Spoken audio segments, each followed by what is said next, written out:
Hi everybody, so welcome to this week's Keith and Paula's pond build update. A few things to cover this week.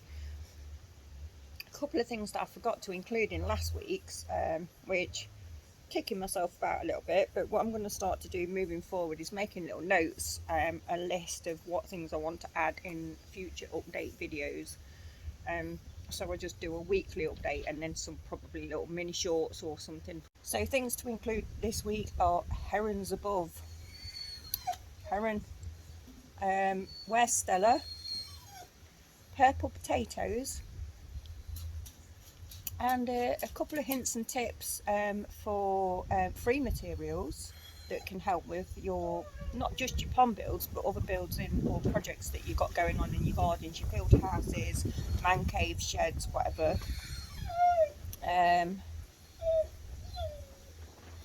And things to also take into account when you are building a pond. So ultimately, if you're building a pond, you're going to need to landscape quite a bit of the garden property around it, so which people probably don't think about. So I just want to mention a couple of things which you should take into account when planning your own pond builds.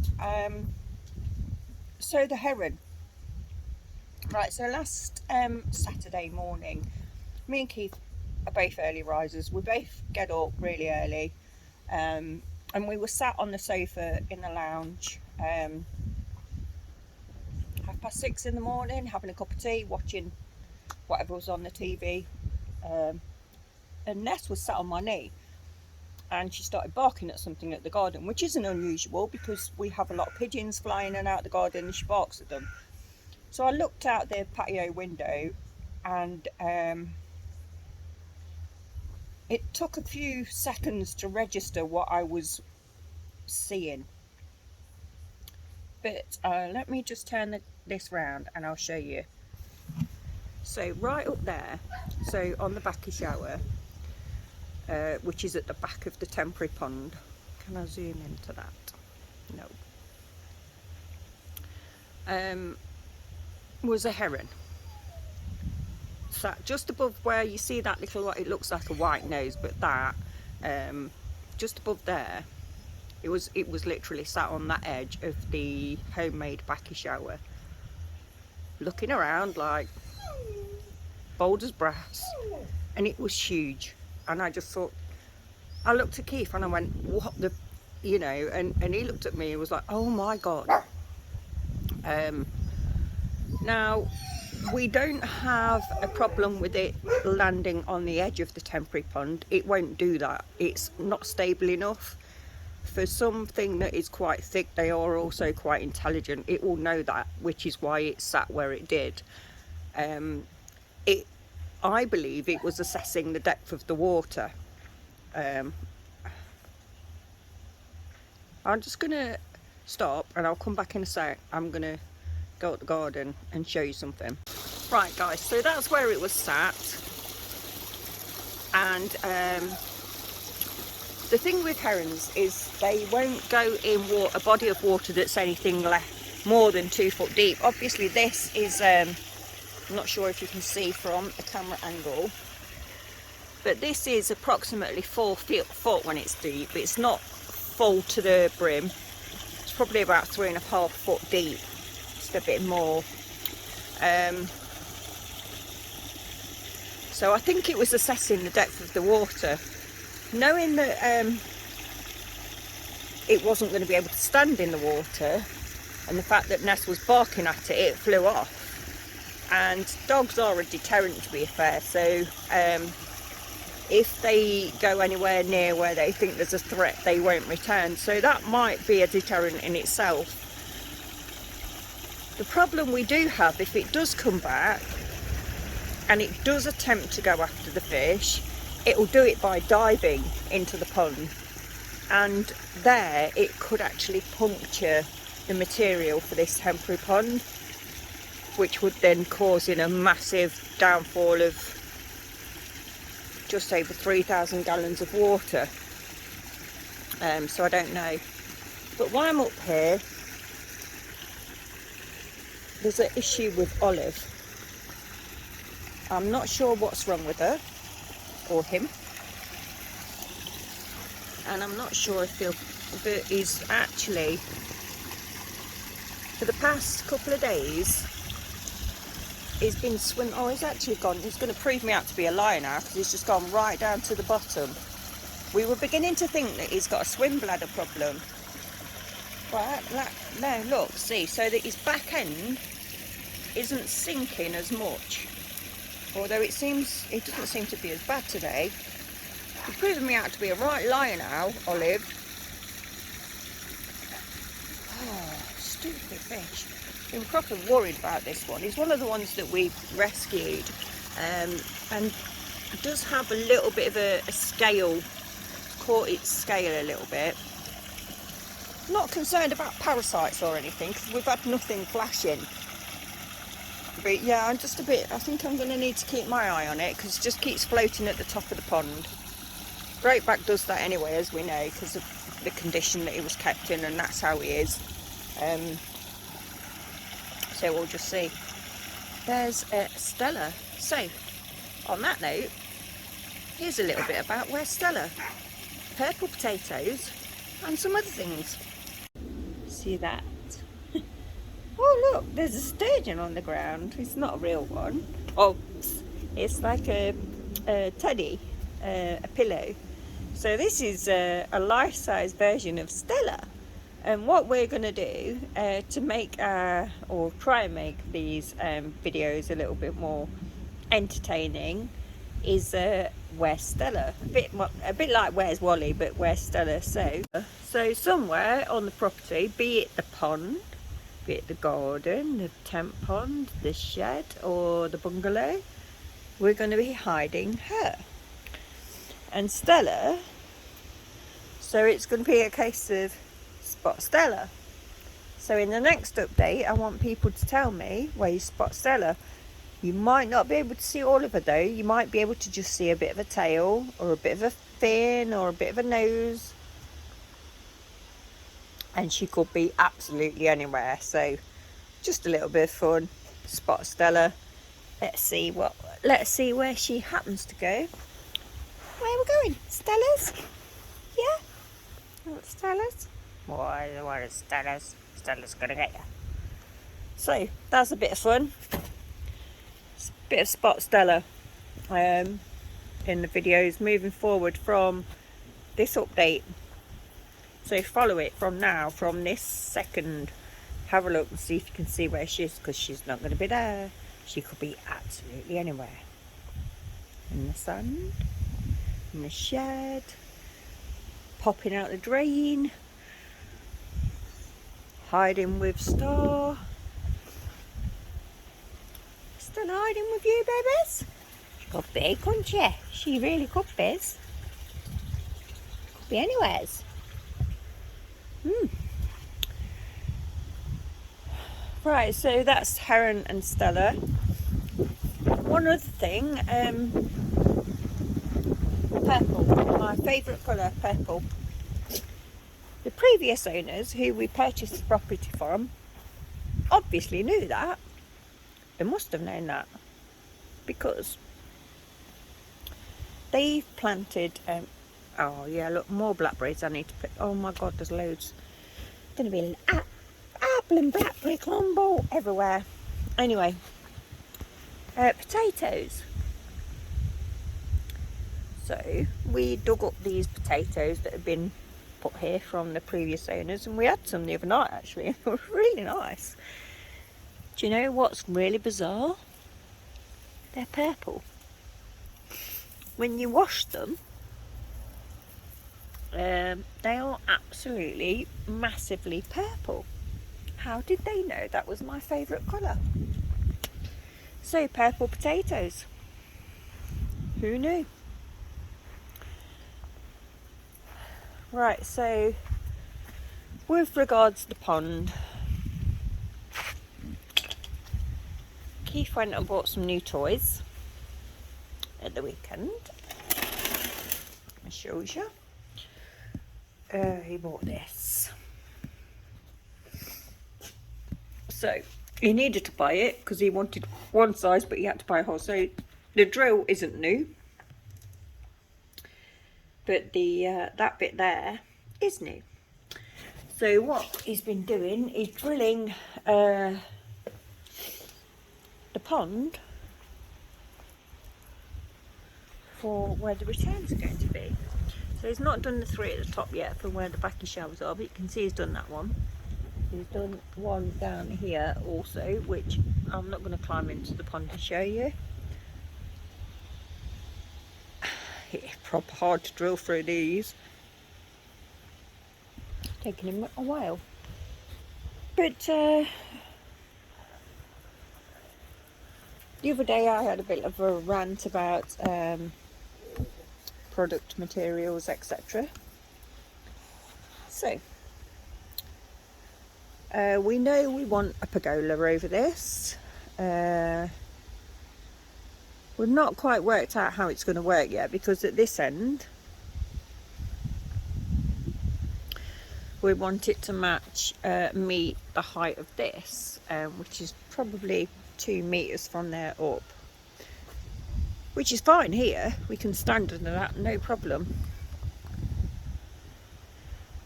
Because the garden slants, if we do a 1 meter at the back to make it the right height as what's that, to match that corner of the bungalow, it'll be level across here, but then as we walk up the garden you're going to hit your head. So we've got to work it out yet, to be honest. Obviously with a pond this size we want to make sure that everything is in proportion, so we want quite a chunky pergola. So when you're planning your projects like this, you might need to take into account the cost of doing your patios, your cladding, filter houses and pergolas, etc. As you can appreciate, upon this size, if we had normal 2x2 or 4x4 posts, it just would look ridiculous. We want something that's proper chunky. We've researched sleepers, we've researched recycled sleepers, metal posts, and the cost of them is just, it's ridiculous, absolutely ridiculous. So we're trying to save a little bit of footage. If you look on Marketplace, thank you Derby Coy, Telford Coy, for pointing us in that direction, or Gumtree, have a look for bricks near your area, and there are going to be people advertising them free to collect. Now we have got them free to collect. They are reclaimed bricks. Needs a little bit of work. I've been here with the hammer and a chisel up until an hour before my interview, chiseling these away to make sure that we can use them and build them, but it's not going to cost us anything, so I don't mind spending a little bit of time, a little bit of effort, because at the end of the day, doesn't matter what it looks like inside, it's going to be clad exactly the same as the cladding that we're having, so it makes no effect. The cost of the sleepers and the metal pillars that it would have cost us, we're just refusing to pay it at the moment. So just being a little bit innovative as to what we can do to make it as cost effective as possible for a pond this size anyway, to keep costs down and hopefully give you guys a little bit of hints and tips. So there's plenty of places out there advertising bricks free to collect, and I'm sure that there's places near where you are that will be doing the same. So if you've got projects going on like this, might not be a pond, it might be a man cave, or it might be a garden room that you're looking to do, have a look. So yeah, save yourself some money guys, innovate, be a bit more be a bit innovative and think about what you can do, because it's certainly going to help us keep the costs down here. 4 pillars, which would have been potentially anything from £50 to £100 each, to be able to cope with the amount of weight for a pergola that's this big. Yeah, it's definitely worth thinking about. When you're planning your ponds, think about not just your pond, think about what's going with it. Think about if you're going to have a pergola, what does that involve? We're going to have to have 5 meters plus timber beams to cover it at the end of the day. What's it going to cost for your field house? What's it going to cost for your seating area? All these additional costs you need to take into account, and I think a lot of people forget to plan for that when they're planning a project like this. They think, yeah, that's the pond, that's what we're having, and then they start to build the pond and they think, oh, hang on, I need to do this. Oh, hang on a second, and we need to think about that as well. Maybe potentially we also need to think about that. So when you're planning doing a garden project like this, plan it to the last detail. We know how we want this garden to look at the end, you know, in 3 or 4 years time, because we're not going to be able to do it all in one go, but we know exactly what we want. So we know what the pond's going to be, we know what's coming off the pond, we know how the cover's going to be, we know at the side of the pond, we know all the other projects we've got planned are going to fit into this. So when you're planning a project, make sure you plan for everything and not just the current project that you're doing, because it does actually increase your costs significantly. Anyway, where is Stella gonna be? On that note, I'm gonna go and get some more bricks and knock off some more mortar, and we'll do an update later in the week and see how far we've got with regards to the holes for the returns. I actually also need to get in touch with Matt at GRP and get the dimension for the skimmer so we can sort that out. But yeah, where's Stella? Drop us a comment. Hey everybody, so it's now Wednesday of the week, this weekly update. It's a beautiful day.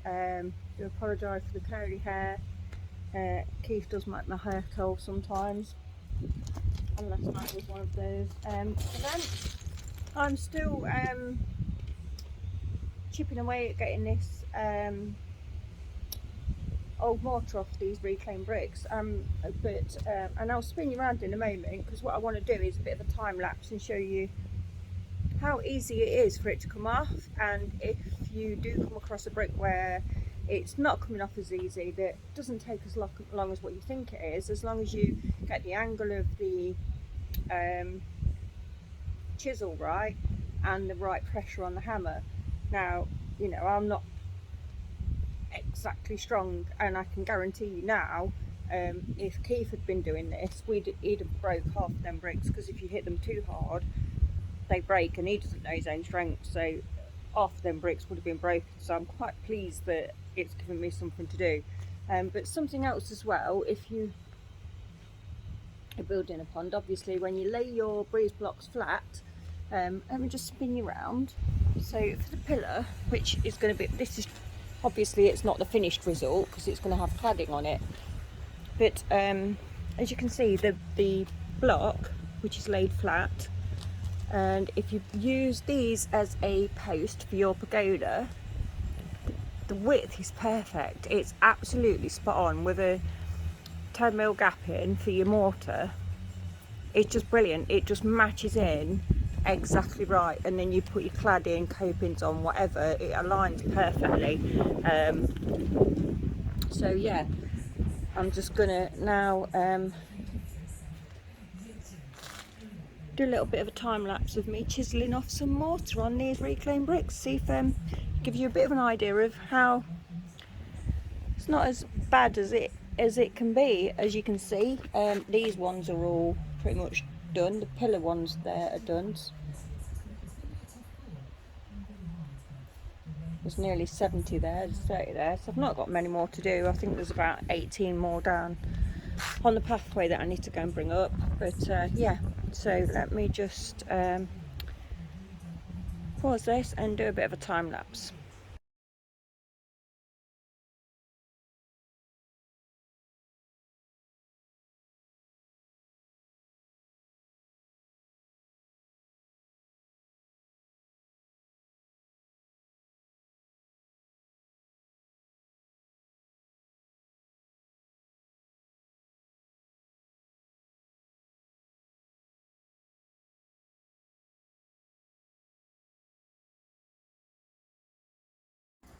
Hi all, so it's now Friday evening at 6:15 nearly. Just to give you a little bit of an update as to what's gone on from my last clip. As you know, I mentioned about us doing the pergola posts in recycled or reclaimed brick. So Wednesday he came home and he started to build 2 pillars, one on the front window where the long window is going to be, on the left and right. Gets up Thursday morning and I think he'd done about 30, so 2 by 2 by 2, and I'll show you in a minute. But I'm multitasking again. I'm now doing apple and blackberry crumble, and I do think I might have a photo of the pie that I finished. If I do, that'll be up here. And a tip, when we went over to the park, we took Ness over to the park to go and actually pick blackberries and forgot to take containers, so we used poo bags. Ideal for blackberry picking. And there's loads more there again, because obviously they don't relinquish all their fruit on the same day. They'll be a load ripe on Monday, another load on Tuesday, another load on Wednesday, and they'll go like that for 2 weeks. So we're going to end up with a freezer full of blackberries, I think. But so yeah, apple and blackberry crumble, and a tuna and cheese pasta bake is currently on the go here. But with regards, yeah, the pergola post, it hasn't been going as planned. It seemed like a really good idea. Then it came to fruition that the ones on Wednesday evening it put up hadn't bonded, because it somehow put sharp sand in the mix, which didn't do the mortar any good. So he redid them. He then drilled some rebar bars into the corners and put the bricks on with that, which I'll show you a photo here. Got up this morning, Friday morning,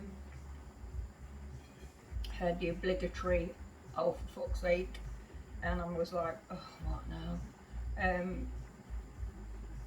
And again, the bricks hadn't bonded to the dense block. All the bricks had bonded together, they just hadn't bonded that initial base bit.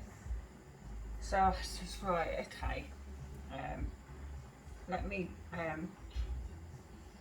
give Paul a message in a bit, because it was still quite early at that point. He might well have been up at 6:30. You don't want to text message about something, do you?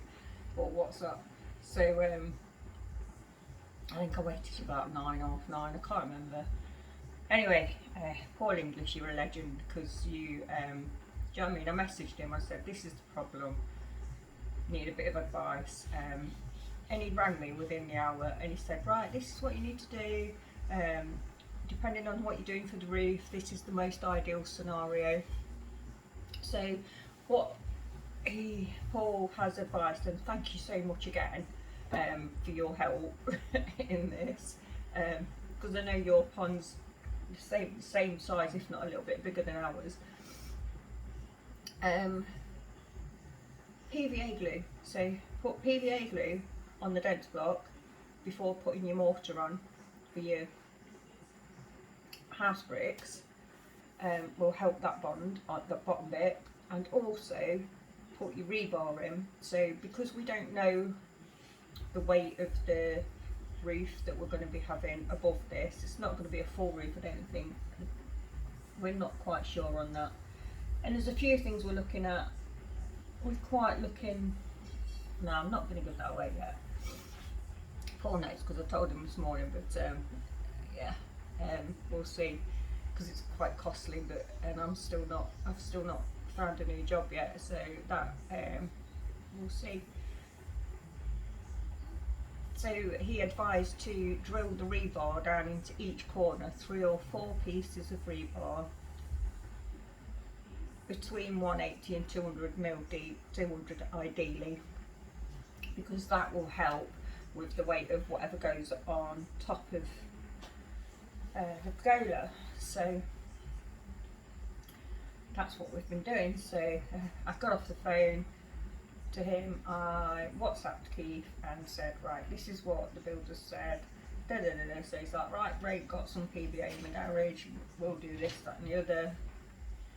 So I then spent the morning taking down what he had built Thursday night, pulling out the rebar, taking off the mortar again, so the bricks are back to being reusable.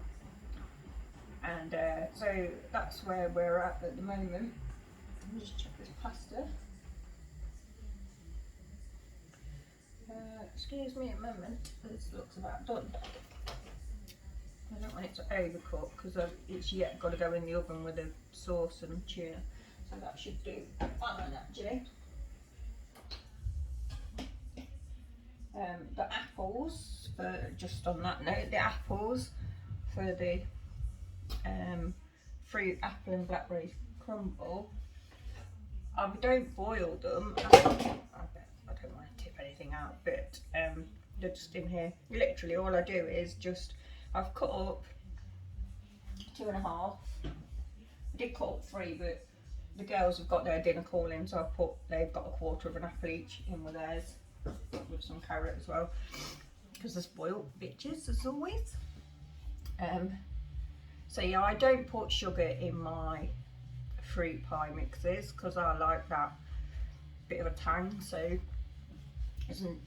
and wild blackberries are going to give you that. The ones that you get in the supermarket are pretty tasteless, and because they're just so genetically modified, you're better off going and picking wild ones if you can. Ideally far away from the road, because the ones at the road, bizarrely enough, you can taste the petrol fumes in them. So go and get them from deep in the woods or wherever. In my case, in the back of the park, at the back of the garden. So yeah, off on a tangent there, sorry. Yeah, I don't use sugar. I put sugar in the crumble mix, obviously. That's all here ready for me to mix up. I haven't done it yet. I was going to do it while I was talking to you, but then I thought, yeah, because it gets really messy, and then I've got to press stop record and flip the camera around and show you the pergola post that he's doing with rebar. And I'm going to end up getting flour and butter and stuff all over the gimbal. I don't want to do that, so I'm going to stop flat back in a sec.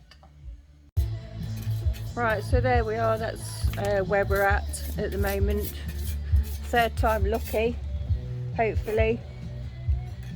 We'll see.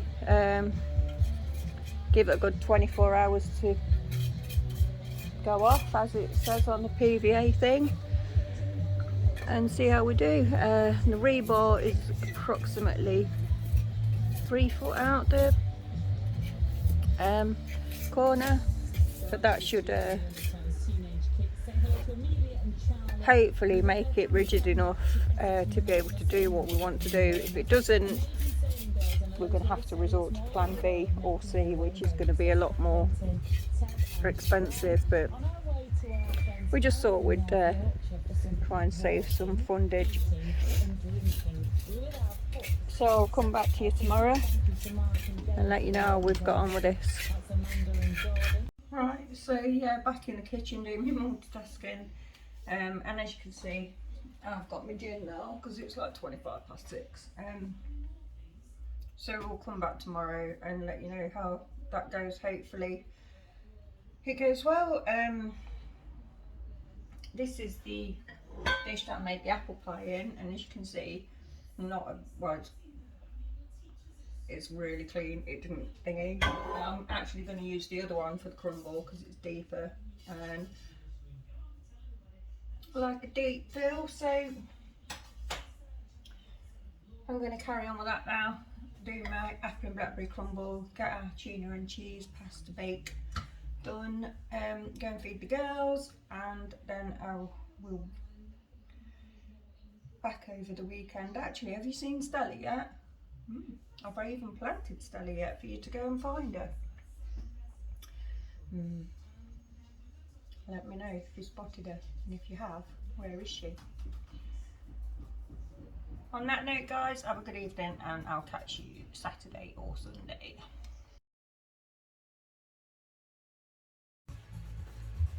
Hi everyone, so it's now Saturday evening it's 8 o'clock at night. So just update on what's happened today with us. We haven't done anything on the actual build itself. However, what we have done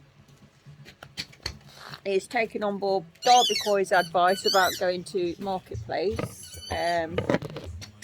Absolutely do appreciate that bit of advice because it saved us a fortune, to be fair.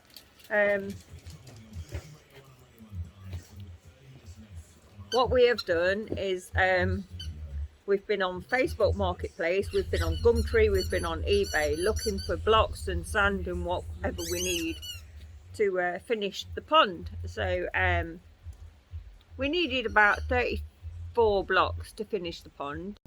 Anyway, so yeah, from B&Q was the cheapest place that we found to buy them brand new, but delivery is like £30 on top of that, and then you've got to handball them anyway. So because we found a wonderful couple in Ibstock earlier who had bought these blocks 2 years ago, and they were building an annex to their property. I'm not joking, it was massive, it was beautiful. With the places we've been to today are just stunning, and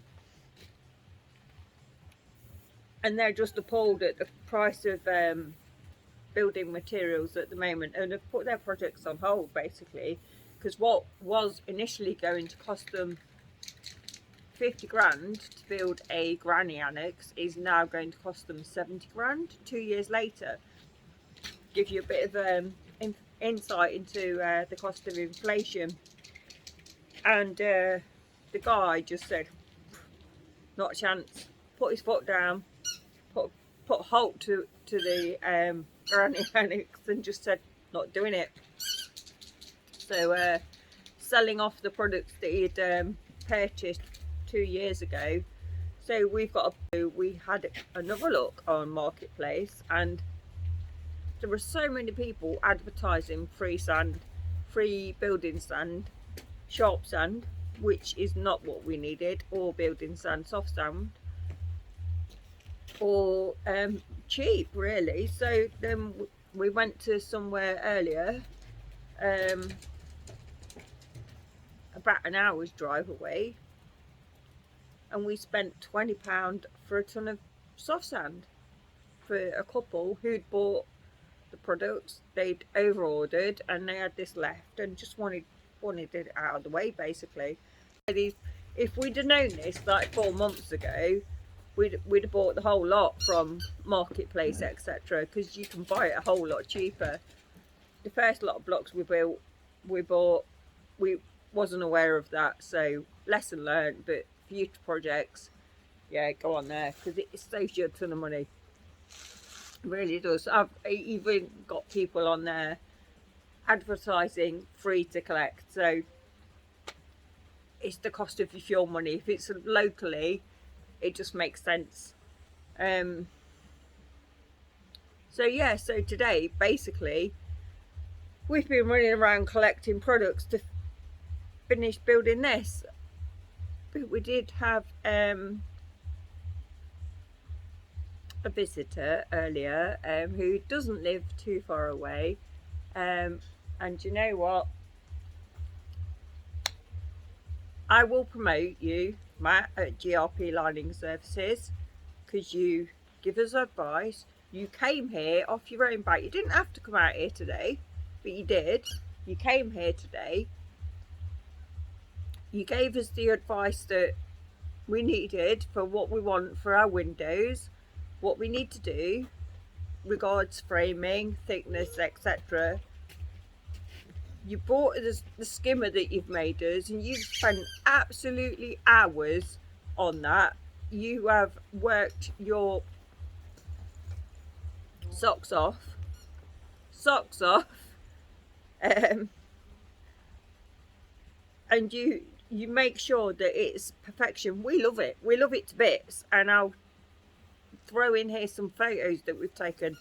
I'm not going to put it in perspective as to where it's going to go because I want to do this skimmer justice because of how many hours you've and how much time you've actually spent on it, the thought that's gone into it.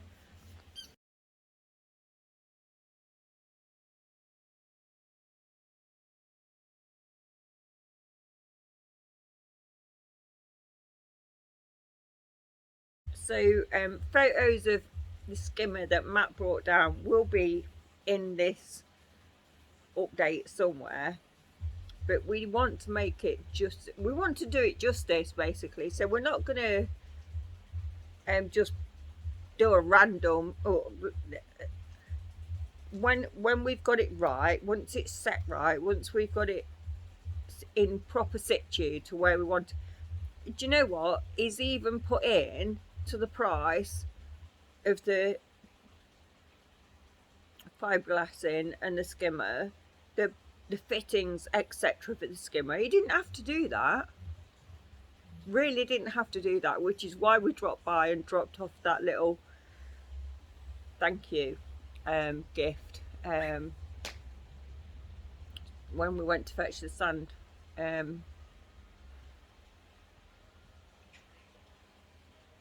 So that's where we're at on Saturday. It's been fuck all done to the pump hill, but we now have 2 pallets of dense blocks, 144, plus the 30. The thing is, if we'd have looked at this earlier, because we got home and we thought, shit, we need some sun, but everywhere we around here was closed by like 12:30. So we didn't have time to offload the van and go and get sand by then. So we were looking on Marketplace, etc. And we found this place in Belper. And it was just by chance they had over ordered. So we went and fetched it, 20 quid for a ton of building sand. And he went, oh, do you need some building blocks? I've got 34 dense 7.3M blocks in the garage. Fucking hell, mate.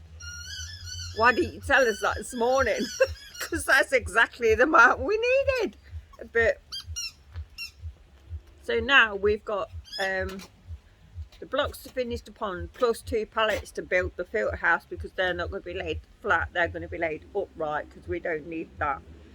So hopefully the fact that Keith's mill moved like 400 odd dense blocks twice today, he's actually had to lift them from where we've gone and collected them onto the van, took them off the van and brought them into the back garden. So he's proper handballed almost 200 blocks today, and I ain't gonna lie, I picked one up and I was like, sorry, can't do it. It's not proof. I picked one block up and I was like, it's too fucking heavy. Plus a ton of sand. And a ton of sand, yeah, plus a ton of sand. And then, yeah, so we've got the skimmer from that. They're really chuffed, and hopefully things are progressing now. We've got the rest of these. We've got ballast, we've got sharp sand, and just one more thing. Paul, the information and detail you gave us about the PVA, it worked absolutely 100%. Proper chuffed. So we will be finishing these pergola posts, flamed bricks that are there, because the PVA has actually worked with the rebar as well. So yeah, that's bonded, so thank you so much for that. Oh look, there's purple at the bottom of the ponds. And what else has been going on today? Yeah, Olive is still quite poorly. So okay, so what we're doing at the moment is filling up our lazy spa hot tub.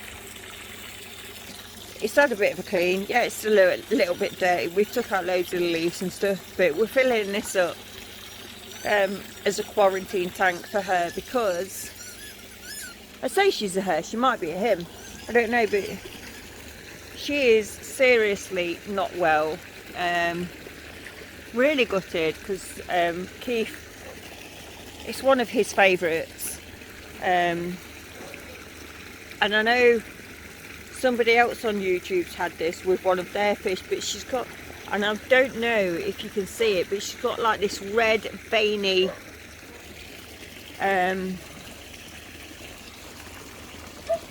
she's struggling to go down.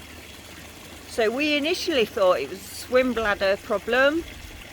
We don't know if it is, to be honest, because she's got this red veins all through, but she's not eating. There's food in the pond, she ain't touching it. She just does not want to eat, and pretty gutted, to be honest, because she is one of the best koi that we have been fetched from rescue mission that we did. I really wanted her to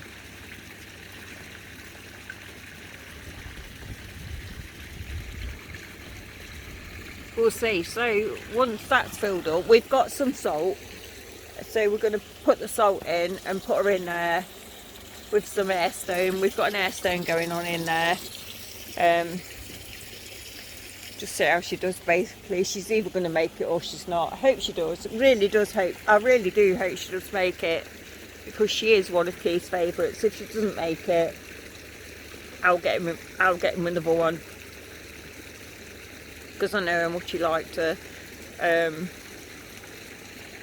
Matt, Popeye, coming to a pond near you soon. I'm sorry, couldn't help it. But yeah. So that's Saturday. I'll edit out all the... Oh, Nessa's just wanting to play.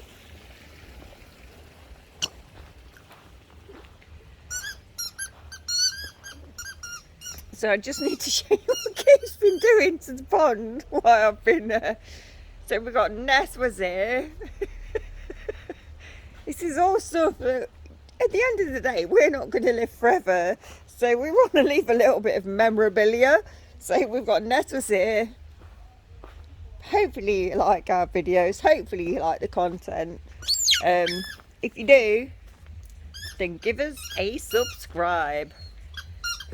And I tell you what, it's my favourite colour.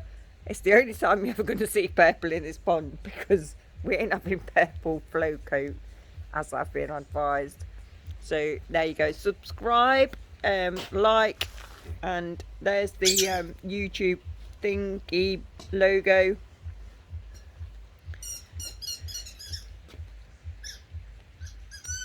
So we'll switch back tomorrow and see how much we get done this weekend. Not a lot done on the actual build today, but we've been and got a lot of stuff a lot cheaper. So that is one tip for everybody out there. Do go and look on Marketplace, eBay, Gumtree, because it makes a hell of a lot of difference to the final budget. Good night for now.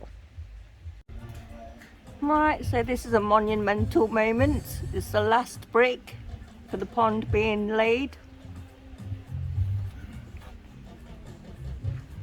from the ones that we went and picked up yesterday.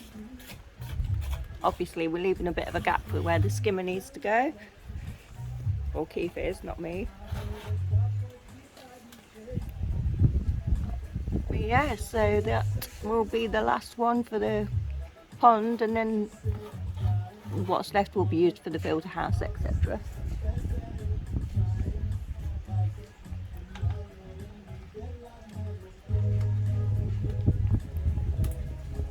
Proper slog diggers to get this finished, so super proud.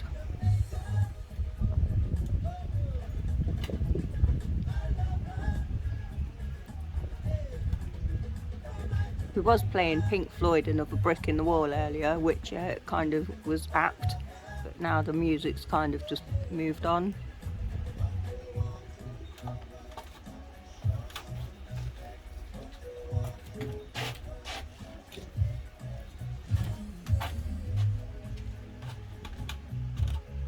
Where's your ramp gone, Ness? Oh no! There you go, with this spirit level, making sure that the levels are again right all the way around, as he has done. Super job, absolute super job.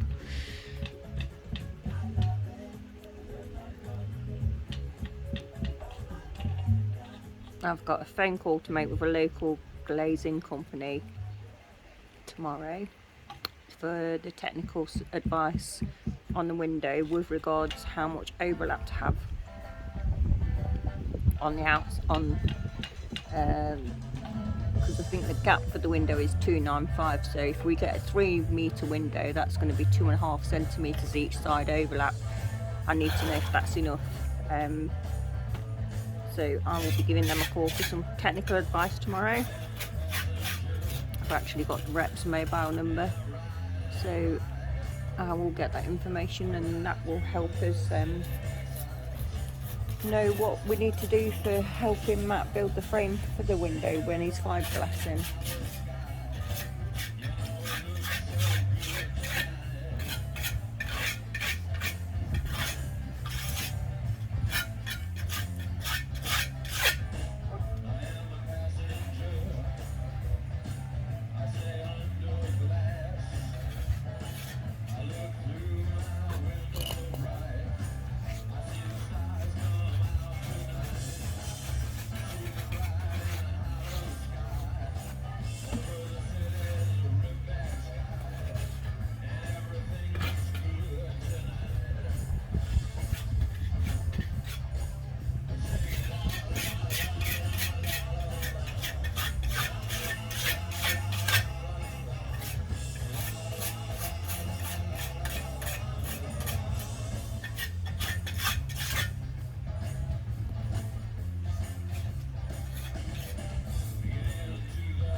Sorted, there you go. Last block done.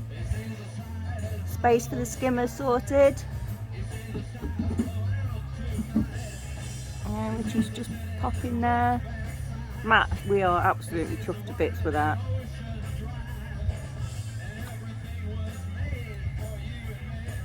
Spot on. There we go, look at that.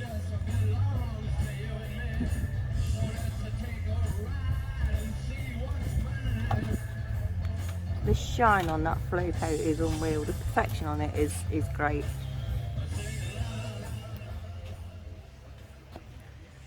Job done.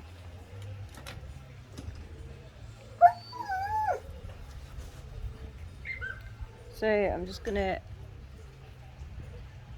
snap back in a minute with what's happening with Olive.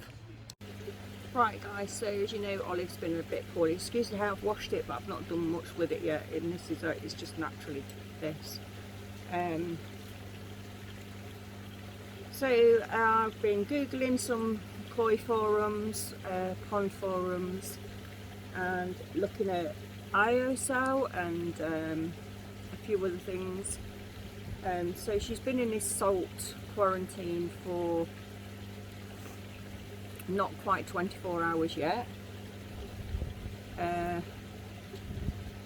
Looks to be getting a little bit better, maybe.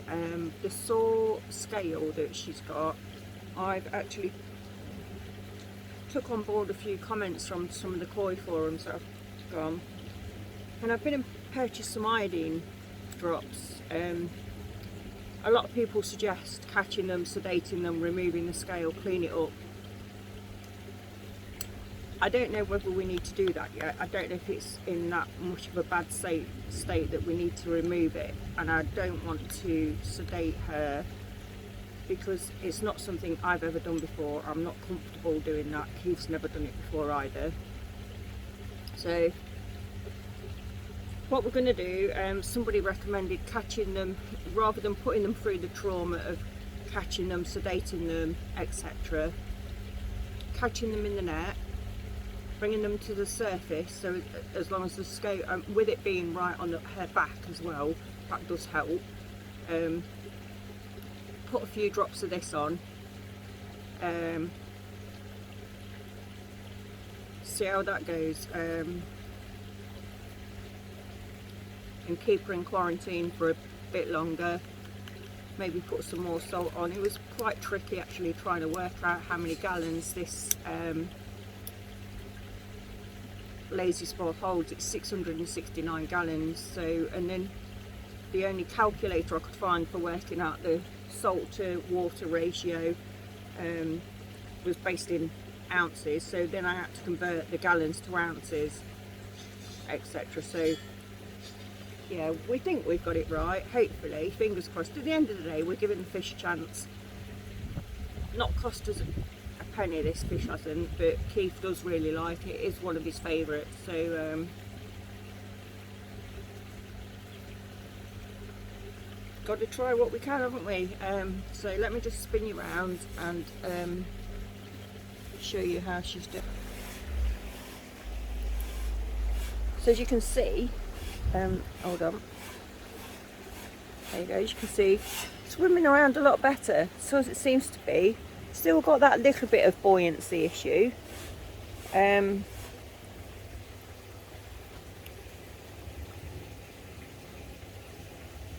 it seems to be doing okay actually. What I want to do is hopefully she'll come to the surface so I can show you that poorly scale, and see. I want to know if she's still got that red veiny issue, but a lot more livelier than when she was in like the tent pond. She was literally just floating at the top under the rim. She's actually swimming about a lot here, looking. I've not fed her still. People say that, you know, swim bladder like starved them for 3 days. We're pretty sure that she's not eaten for 3 days anyway. But I don't think another couple of days are going to hurt. So let me see if I can get a close up of that scale when she comes up. But she does seem to be, yeah, I'm actually don't want to get my hopes up just in case it doesn't work, but it would be really nice if see, there's a scale just on this right hand side of her, like towards the is it the pectoral fin that goes along the back? I'm rubbish with these fins.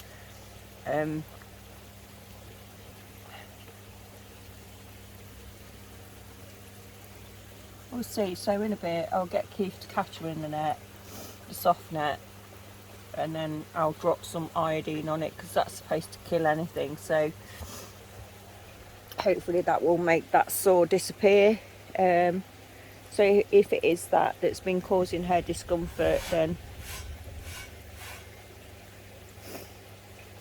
but yeah, I don't know.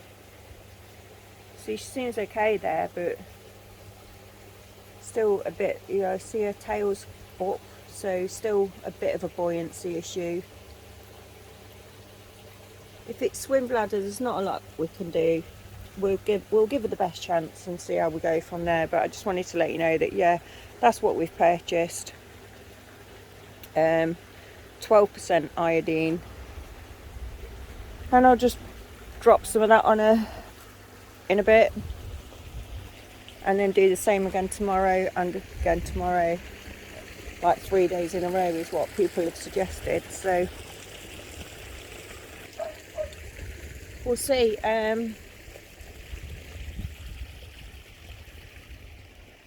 Don't know if he's going to do any more on the pond today, but and I know we didn't have a productive day on actually doing much work on it, but getting the products etc. was a challenge, and so quite chuffed with how the weekend has gone so far, and it's beautiful weather, so that helps. I'm not quite sure what he's doing at the moment. I'll find out in a minute. He's doing something.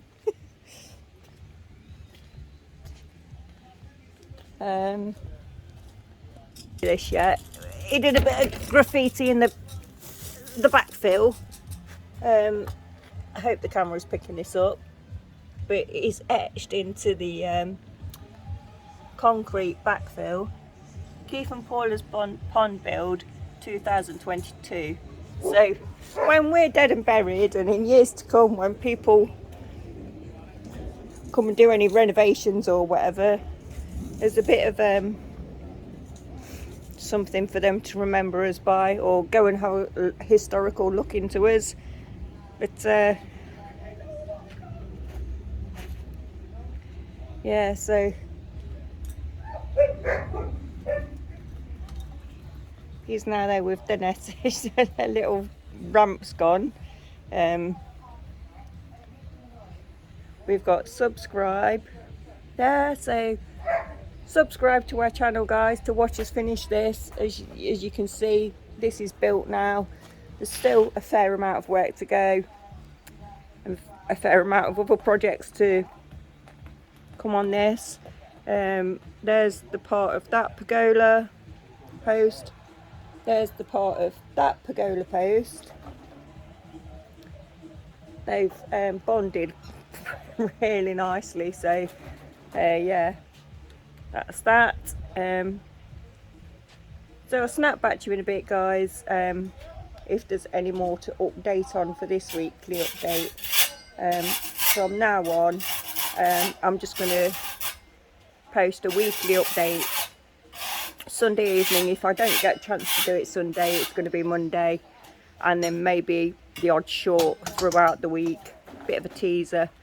I know, yeah, and somebody needs to tell me where Stella is, and not the cans of Stella. No cheating. You can't say there's Stella because it's an empty can of Stella. That doesn't count. It's got to be the teddy bear pillow Stella. Okay, catch you in a bit. Right, guys, so just a couple of things to end this week's weekly update on. The iodine, we've just, like, Keith's just caught Olive, and I've just put some drops on her. As you can see, she's a little bit orange on that part of her back near her fin.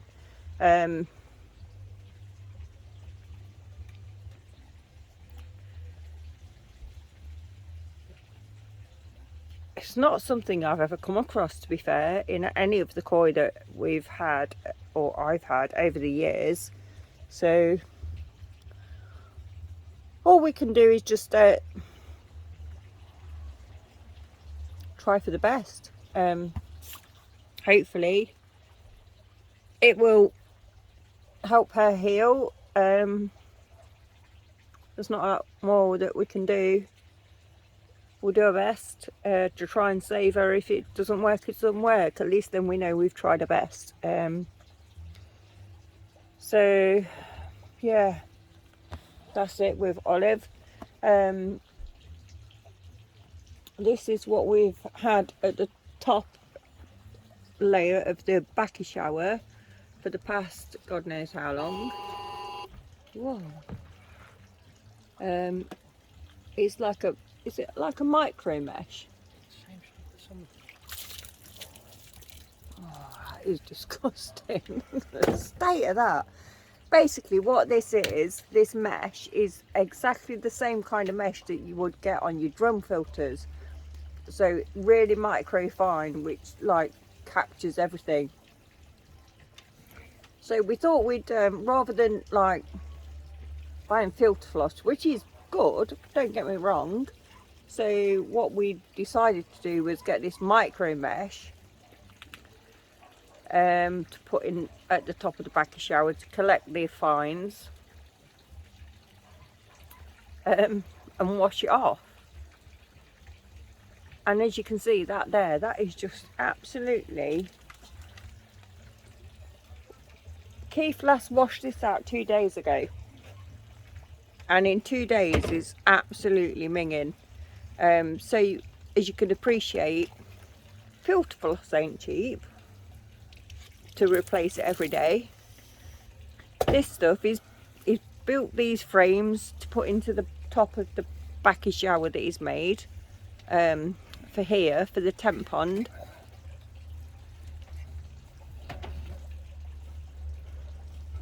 It's it's disgusting.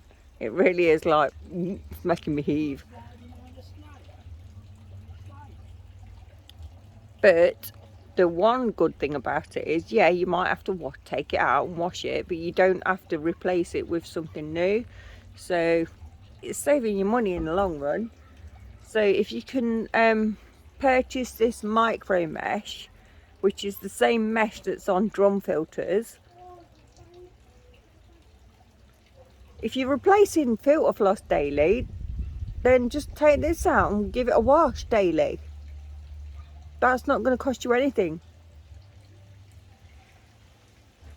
Just a bit of a thought, maybe.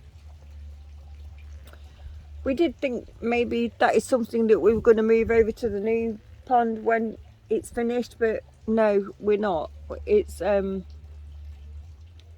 if the filter systems that we have having on the pond that we're building aren't adequate enough, then we'll sort that out and we'll come up with new ideas, etc. Because we don't want a filtration system that's high maintenance. Come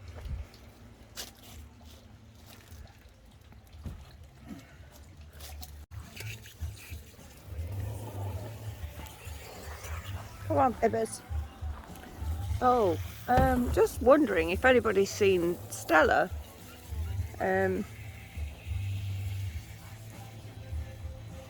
Wondering if she's been like kind of hung out to dry a little bit with the warm weather. But if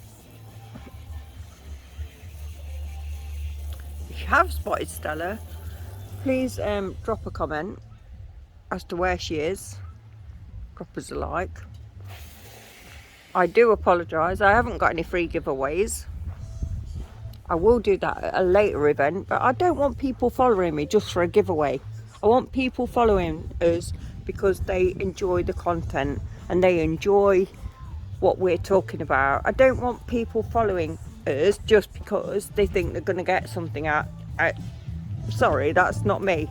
I've got nothing against these free giveaways, nothing against we will do that in the future, but it's not something I want to do right now. I want people to follow our channel because they're interested in what we're doing, and that's it. So, bloody hell, crime scene. So that's what the Keith was doing when he said that all will be revealed. He was making a crime scene.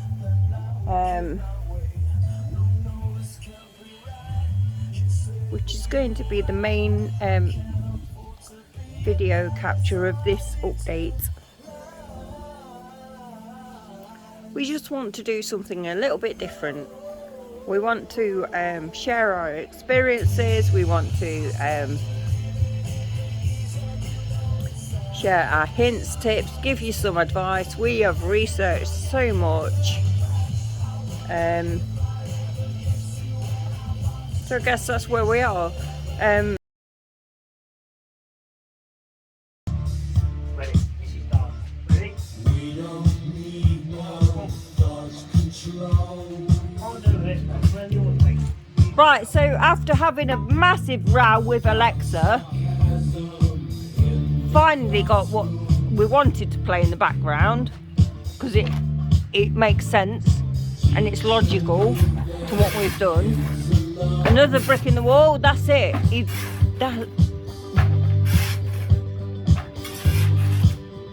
you know what she was playing?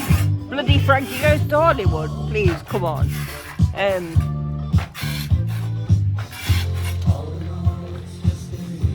Another brick in the wall.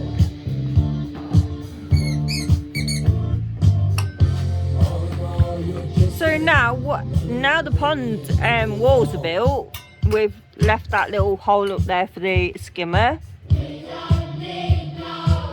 Cheers, Matt. Previous videos will be in this video.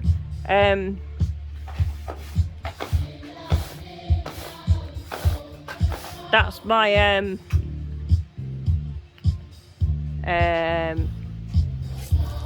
crime scene kind of thing. All we need is some black and yellow tape.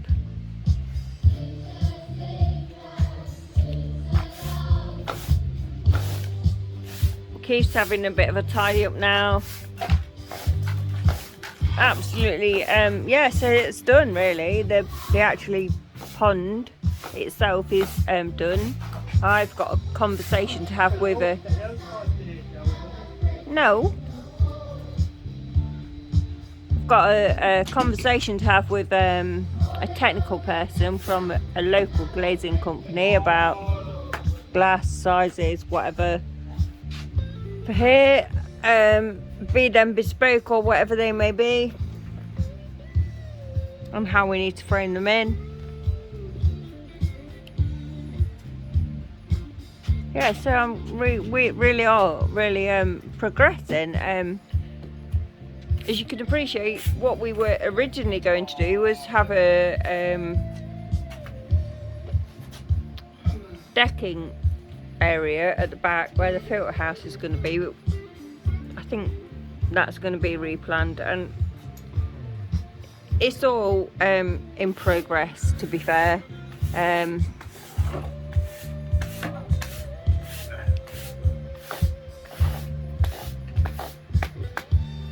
Hello, daddies. Yeah, so it's all in progress.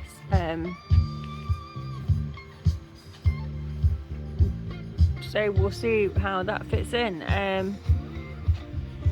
Moving forward, can't really say much more. I've got a bit of a side project going on. With regards to the artwork that I like to do. I'm not going to mention any names or with regards to what the project is, but I'm actually quite looking forward to it because it's going to give me something to do. It's going to give me something to focus on.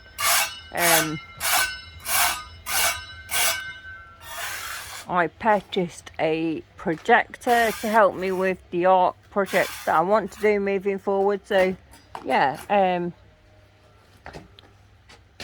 I am actually quite looking forward to that because it's a bit of a unique idea and it's something I've never done before. I am quite artistic, and it's all been done internally on everything I've ever done. So this is a little bit different to that. So yeah, I am actually quite excited. I've got so many ideas as to what I would like to do. I don't know if the person I'm doing the project for would like the ideas that I've got in my head. It's going to come to a kind of, he's either going to let me get on with it and do it, or he's going to say, no, this is what I want. So we'll see. But yeah, I'm quite looking forward to that. In the interim, who's the daddy?